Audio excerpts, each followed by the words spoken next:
Welcome back. I want to quickly talk about another vulnerability or a bug which is called HTML injection. And it is quite similar to the cross-site scripting attack. Just as its name says, in this type of the attack, we're not injecting JavaScript code, but instead we're injecting HTML code.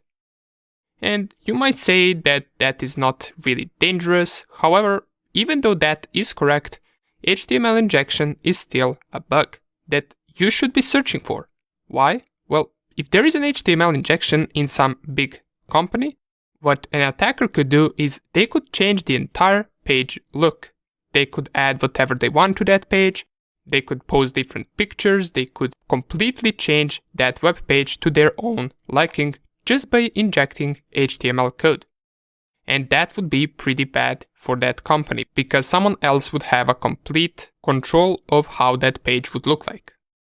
So how can we test for that? How can we find HTML injection?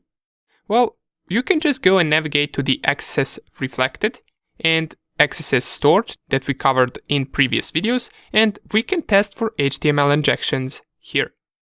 So usually what you want to test is different HTML tags such as h1, h2 or different header tags just to see whether your input will be interpreted as HTML code. So let's give it a try. Everything is on low, and if I go right here and just type h1, which is an HTML tag for header size 1, and I type test, close the HTML tag by typing these arrows and then closed h1, I click on submit, and we can see it does indeed interpret our input as an HTML code. If we were to type, for example, h2 or h3 and then test once again, this would be smaller size, which is a good enough indication that there is an HTML injection on this page. Now, there is no point of us changing this to medium or high because this specific input is used for JavaScript attacks, so only JavaScript syntax will be filtered, therefore HTML injection will be the same on medium level security as well. As I mentioned, this is also a bug and it should be reported because for now we only typed in a small HTML code which changes our input to size 1 header and size 3 header. But what we could also do, for example on a stored page, and let me just reset the database real quick from the previous video where we covered the XSS stored. And if you were to type an HTML injection right here, let's say the name will be test, and here we type this code. Let me first write it inside of a terminal and then we're going to copy it to this page just so you can see everything better.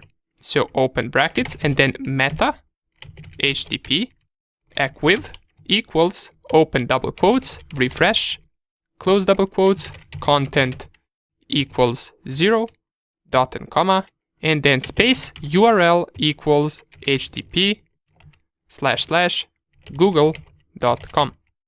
And then close double quotes and close the tag by typing slash and close right arrow.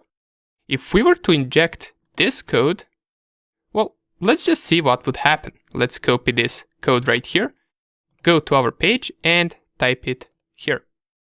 I click on sign guestbook. And do you see what is happening? It is constantly trying to go to a different page and it is constantly refreshing that page. It pretty much made the page completely unusable because we cannot even go up here and type something in. So what we must do is we must change to a different directory such as file inclusion and go and clear our database or reset the database because we will not be able to visit the stored since it will automatically start refreshing the page and trying to visit google.com.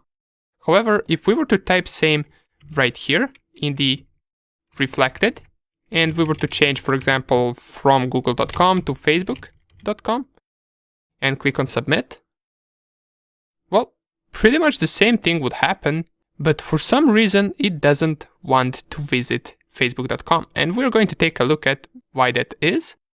Let us see whether we specified something incorrectly. So URL equals HTTP Okay, so I've tested it out and for some reason it doesn't seem to work on Kali Linux browser, but if I go to my Windows 10 machine and I visit the Metasploitable page, and right here I copy the same code that we just sent in our Kali Linux, just we copy it and try it from our Windows 10 machine. I just change the URL to be bing.com, paste it right here, and click on submit. Well, now it fully redirects our access reflected input and the entire page to this bing.com website. Let's give it a try what happens if we do that on the stored. So I type test as name and I type this command right here as a message, and it appears that there is a limitation of characters right here. So what we can do is we can inspect the element, navigate to the body, then let's go and find the message input. So under the form, we go table, body, and message input. We check right here. It says that the max length is 50. So what I can do is I can type 500. And now if I go and try to copy this, so I will just delete all of this, paste the code and click sign guestbook. Well, now it actually redirects. So you will see that even when I try to go back and I go, for example, to brute force and again on access stored, it will just load bing.com. So with the help of code injection, we can even redirect pages to different websites. And this is usually what attackers do. So if they find a stored code injection vulnerability, what they will do is they will just inject a redirection link to a different website, possibly a malicious website, or a website where they advertise something or something similar. And every time someone visits a page, for example, they want to go and access stored on our Metasploitable page, well, they just load bing.com. And that is the power of HTML injection vulnerability. So now that we covered this, in the next video, we're going to go on to another big vulnerability, which is called SQL injection. See you there.